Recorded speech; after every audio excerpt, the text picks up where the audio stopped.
या ठिकाणी बऱ्याच लोकांनी सांगितलं की आता नवीन नवीन काय फंडे आलेत. आता नवीनच एक फंड आलाय काल परवापासून, काय बी मंजूर आहे. ते म्हणले मशानभूमी मंजूर देऊन टाकले, म्हणले सभा मंडप नाही मंजूर म्हणले देऊन टाकलं. गावाला गेलो म्हणले आमच्यावर तळच नाही मंजूर म्हणले देऊन टाकलं. एक जमा आमच्यावर नदीच नाही मंजूर म्हणले देऊन टाकले. मला कळलंच काय, दुसरा ओटला म्हणला डोंगर तरी कुठं आमच्या गावाला देऊन टाकला म्हणले. अडचणच नाही ठेवली काही. अरे कुणाला खेरपती वाटते, जनता इडी का? सकाळी बसले बसले मोबाईल निवडीत होतो, काय आलंय काय नाही बघावा. एकीच बातमी आली राम शिंदे सरांची, माझा अकाउंट नंबर असा असा आहे, फोन पे नंबर असा असा आहे, गुगल पे नंबर असा असा आहे, तरी मला पैशाची गरज आहे, तरी मला पैसे सोडा. आणि मी विचार केला आपण सोडावं का नाही सोडा बाबा, काय केलं पाहिजे. जुने मित्र होते 11 रुपये सोडले. नामदेव राऊत होते आमचे बरं तवा, बापू तुम्ही जरा पैशाने मोठी तुम्ही 21 रुपये तरी सोडावा, त्यांना मदत कराल, प्रचंड अडचणी ते घडी. तर 15 वर्षात सगळी भारतीय जनता पार्टी या व्यासपीठावरून बसलेली आहे. मग तिकडे राहिलं तरी कोण आणि कोणाच्या जीवावर तुम्ही लढाई जिंकणार आहात. श्री मोरे असतील, रामकिसन साहेब असतील, सुनील ओबाळे असतील, संतोष निगोडे असतील, जगदाळे मामा, संतोष पवार, हनुमंत पाटील, त्रिंबक कुमटकर, बिरंगळ साहेब, मंगेश आजबे, विठ्ठल चव्हाण, नुकत्याच ज्यांनी प्रवेश केला अशा अर्चनताई राळेबाद, संपत नाना राळेबाद, पृथ्वीराज राळेबाद, ओम राळेबाद, चतुर्ज बाप्पा बोलभट, बिभीषण दानोडे, गणेश डोंगरे चेअरमन, या ठिकाणी सावता हजारे, सुधीर दादा आलेत का या ठिकाणी, मी स्वतः आणि कधी इकडे कधी तिकडे ये जा करणारे आमचे मित्र सुधीर दादा राळेबाद हे सुद्धा या व्यासपीठावर आहेत. म्हणजे आता राहिलं तरी तिकडं कोण, सगळे पुढारी या ठिकाणी आलेले आहेत. भाषण करू द्या ना. सगळेच पुढारी या ठिकाणी आलेले आहेत. कैलास हजारेमध्ये माझं नाव घ्या, ती बी आलेत. त्याच्यामुळे तिकडं राहिलं कोण हा प्रश्न आहे. जर सगळे व्यासपीठ तिकडे येऊन बसलंय, तुमचं काम कोण करणार आहे. खरं तर म्हटलं गृहित दादांबरोबर नेते राहिलेच नाहीत, नेते गेले. आता मला एक सांगा, जिल्हा परिषद सदस्य नेता असतो का नाही, पंचायत सदस्य नेता असतो का नाही, उपसभापती, सभापती, पंचायत सदस्य, मार्केट कमिटीचे डायरेक्टर, उपसभापती, सभापती, पक्ष संघटना चालवणारे अध्यक्ष हे पुढारी नसतात का. कोणी तिकडे पुढारी तिकडे गेले, व्यासपीठावर बसायला माणूस नाही. खरं तर आता मी तर या ठिकाणी काही ठराविक नावं घेतो की त्यांनी पदं भूषविलीत म्हणून त्यांचं या ठिकाणी मी नाव उल्लेख करतो. विश्वनाथराव होते, बबनरावजी तुपरे होते, बाबासाहेब पुटराय, सकरामजी बोरे, दत्तवा वारे, संजय वराट, चंद्रकांत पाटील, राजर्षी मोरे, या ठिकाणी हे सगळे पंचायत समिती जिल्हा परिषद लढलेली माणसं आहेत. पक्ष चालणारी काही माणसं यामध्ये आमच्या आहेत. मंगेश दादा आहेत, बिभीषण दादा आहेत, विठ्ठल चव्हाण आहेत, हानदोड पाटील आहेत, संतोष निगोडे, जगदाळे मामा आहेत, संतोष पवार आहेत. यांनी सुद्धा या ठिकाणी पदं भूषवली. ती माणसुद्धा या स्टेजवर आहेत. चतुर्ज बोलवाटे असतील, डोणगावचे गणेश चेअरमन असतील, सावता हजारे असतील, ही सर्व मंडळी या ठिकाणी उपस्थित आहेत. ही मंडळी पुढारी नाहीत का, नेते नाहीत का, त्यांच्या पाठीमागं मतं नाहीत का. मला त्यांच्या प्रश्नाचं या पद्धतीने उत्तर द्यायचं आहे. मी विविध पक्षाच्या आघाडीवर त्यांनी काम केलंय, लोकप्रतिनिधी म्हणून काम केलंय. तुम्हाला अडचण तरी काय आहे नेमकी, म्हणजे कोणत्याही बाजूने कसाही सुविचार्थ लावायचा. मध्ये फुल उठले, राळेबाद गेले, राळेबाद गेले, राळेबाद गेले, 10-15 दिवस असं काही वारं या तालुक्यात मतदारसंघात फिरलं.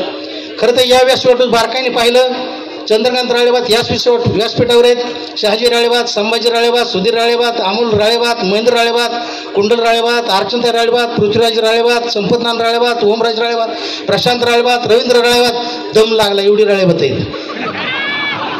आणखी नाव लय राहिले घ्यायचे, खाली हात वर करा मला तर 25% पब्लिक हात वर गेले. कशाचं कोण गेलं, कशाचं काय, काही कोणी कुठे गेलेलं नाही, आलेलं नाही, काय नाही, सगळी जागची जागेवर घडी. काहीतरी बोलायचं म्हणून या पद्धतीने ते बोलतायत. प्रशांत काकामध्ये 70% नाही बाबा, 90% इथंच आहे सगळी. याचाच अर्थ कोण गेलं कोण आलं ह्याच्याने काही फरक पडणार नाही. या ठिकाणी काँग्रेसचे नेते किरण पाटील, राहुलजी उगले, गोंडोबंद निकम, त्यांचे सर्व सहकारी शहाजीराजे भोसले हेही या व्यासपीठावर आलेले आहेत. त्यांचंही या ठिकाणी व्यासपीठावर विराजमान व्हावं त्यांना मी विनंती करतो. खरं तर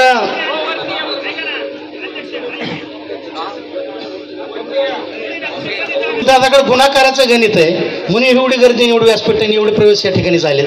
ते भागाकार करीत बसले म्हणजे 25/5 म्हणलं की 5 येतं, संख्या ते घटवीत गेले. या ठिकाणी इथंच त्यांचं गणित बिघडलेलं आहे. खरं तर या ठिकाणी सगळे आपले नेते मंडळी बसलेले. 2000 या ठिकाणी अर्चनाताईंनी सांगितलं की बाबा एका प्राध्यापकांना सगळंच पाहिजे म्हणे. आता दुसऱ्या प्राध्यापकांना काय पाहिजे ते पण एक आठवलं. 2007 साली पंचायत समिती जिल्हा निवडणूक झाली, ओपन जागेसाठी सभापतीपद सुटलं. पण त्या ठिकाणी ओबीसीला बसवण्यात आलं आणि पुरुषाच्या जागी महिलेला बसवण्यात आलं. लोखंडे साहेब त्यावेळेस आपल्या सर्वांचे नेते होते. त्याचं कारण असं होतं की मनाला असलेली हाव आणि हाव त्यांची काय अद्याप थांबलेली नाही. म्हणजे ते हो असताना सुद्धा तालुका अध्यक्ष ते स्वतःच, सभापती ते स्वतःच आणि 2009ला आमदार पण ते स्वतःच. म्हणजे हाव आणि मतलब त्यांना कधी सुटला नाही. खरं तर आताची निवडणूक नामदेव बाप्पू राऊत म्हणाले की मागे अनेक नेते मंडळी होती, त्यांना ते तिकीट देऊ शकत होते. 4 वर्ष त्यांच्याकडे शिल्लक होते, पण त्यांचे हाव आणि त्यांचा मतलब याच्यामुळे त्यांनी एका नेत्याला त्या ठिकाणी ही संधी दिली नाही. एखाद वेळेस नामदेव बाप्पूला वाटलं असं की आपण तिकडं असतं जमलं असतं काय, बापू नसतं जमलं, अजिबात जमलं नसतं. त्यांनी कोणालाच जमून दिलं नाही, तुम्हाला काय जमून दिलं असतं. त्यांनी ते इतके हुशार आहेत की त्यांनी त्यांच्या मेसेजचा अर्ज भरला. मला वाटलं आता इतिहास होतोय कर्जत जामखेडमध्ये, जामखेड पहिल्यांदाच महिला विधानसभा लढणार आहे, पण तसं काही ते झालं नाही. त्यांनी त्यांचा अर्ज काढायला लावला. एखाद ती त्यांना म्हणले असते तुमचा जन्म काही इथं झालेला नाही, त्याच्यामुळे तुम्ही काही भूमिपुत्र नाहीत, त्याच्यामुळे तुमचा अर्ज काढून घेऊ, अशी सुद्धा एखादं त्यांनी या ठिकाणी कला केलेली असू शकते. नरेंद्र कोठारी साहेब गेले मुलाखत द्यायला रोहितदादा पुढं, आणि रोहितदादा त्यांना म्हणले आता नगर परिषदेची निवडणूक आहे, नगराध्यक्ष नेमायचं आहे. राष्ट्रवादीने त्यांची निवडून येण्याचे गणित सगळी समजून सांगितले. आणि रोहितदादा म्हणले आता काय नाही, सर्वे आलाय, कोणती ताई पवारलाच नगराध्यक्ष व्हावं लागते इथं. आता कोणती ताईलाच पवारांना नगराध्यक्ष व्हावं लागते. राजू शेट्टी काय करतील बघ, तुम्हाला काय वाटतं? नेट पंपावर जाते, मोटरसायकल फेटून सोडून बसतील, येईन त्या गाडीला, ते झंझटच नको म्हणते. मला एवढं सांगायचं होतं की हाव आहे त्यांना. खरं तर त्यांनी अर्ज भरल्यानंतर मला वाटलं होतं की कर्जत जामखेडमधून आता पहिल्यांदा कोणतरी महिला लढतंय, आमदार होतंय. पण त्यांनी याकडे त्यांना सांगितलं असणार आहे की तू इथली भूमिपुत्र नाही, त्याच्यामुळे तुला काय लढता येणार नाही, त्याच्यामुळे आता मीच लढतो. खरं तर 4 वर्ष त्यांच्याकडे बाकी आहेत. एक त्यांना लढण्याची आवश्यकता नव्हती, मग कशासाठी 2 वर्षासाठी तुम्ही आमदारकी वयाला घालायला निघाले? कशासाठी आडो येता? आहेत तालुक्याला 2 आमदार तर राहू द्या ना. अहो एकच मिनिटात भाषा संपतो. 4 वर्ष अशासाठी हवं पाहिजे, कशा मतलब करता यावं. जे विनंती करेल की 2 आमदार ठेवायचे असतील ते त्यांना पाडावं लागणार आहे, त्यांना पाडावं लागणार म्हणजे त्यांना निवडावं लागणार आहे.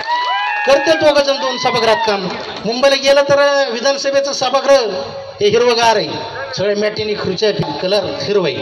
रोहितदादाला हा तालुका हिरवा करायचा आहे, बागायत करायचा आहे, म्हणून रोहितदादाला आपल्या विधानसभेत पाठवायचे. दुसरं सभागृह लाली लाल आहे, निवळ दुष्काळ, त्यांना तिथं ठेवावं लागणार आहे. जर इकडे आणले दोन्ही तालुका लाल होऊन जाईल आपला, त्याच्यामुळे पंचायत होईल. तसं काही करू नका. तुम्हाला विनंती करेल की या ठिकाणी बऱ्याच लोकांनी सांगितलं की आता नवीन नवीन काय फंडे आले, आता नवीनच फंड आलाय काल परवापासून, काही बी मंजूर आहे. ते म्हणले मशानभूमी मंजूर देऊन टाकले, म्हणले सभा मंडप नाही मंजूर, म्हणले देऊन टाकलं. गावाला गेलो म्हणले आमच्यावर तलच नाही मंजूर, म्हणले देऊन टाकलं. एक जण आमच्यावर नदीच नाही मंजूर, म्हणले देऊन टाकले. मला कळलंच काय, दुसरा उठला म्हणला डोंगर तरी कुठं आमच्या गावाला देऊन टाकला, म्हणले अडचणच नाही ठेवली काही. अरे कुणाला खेरपती वाटते, जनता इडी का? सकाळी बसले बसले मोबाईल निवडीत होतो, काय आलंय काय नाही बघावा.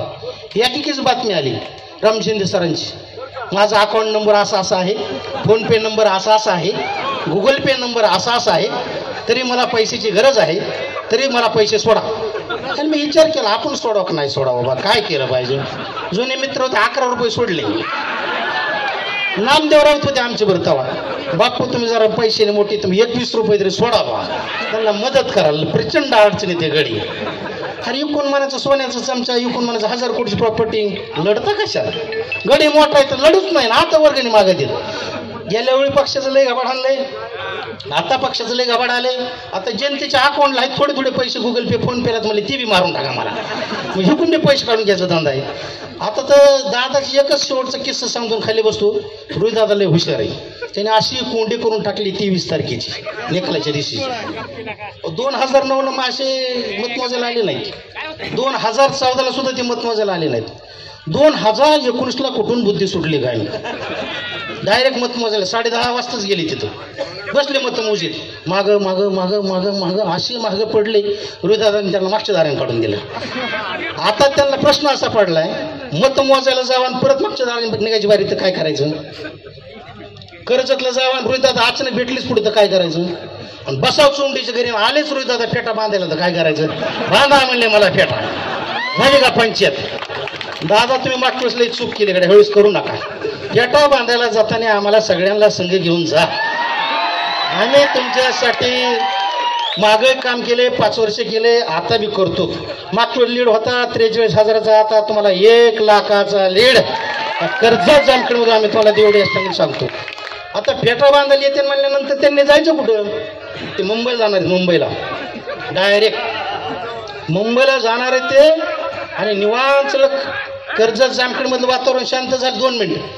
तोपर्यंत रोहित दादा मंत्री झालेले असणार आहेत. सोंडीत आले की सोंडीची मंडळी सगळी या ठिकाणी बसलेली स्टेजवर.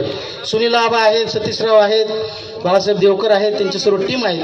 तुम्ही सोंडीकरांना एकच काम करा, ते जेव्हा मुंबईहून परत सोंडीला येतील, सोंडीच्या चौकात मोठलट गाणं लावायचे. बंबई से आया मेरा दोस्त, दोस्त को सलाम करो, रात को खाओ पिओ, दिन को आराम करो. असा जोरात डान्स तिथं झाला पाहिजे. एकदम भारीच.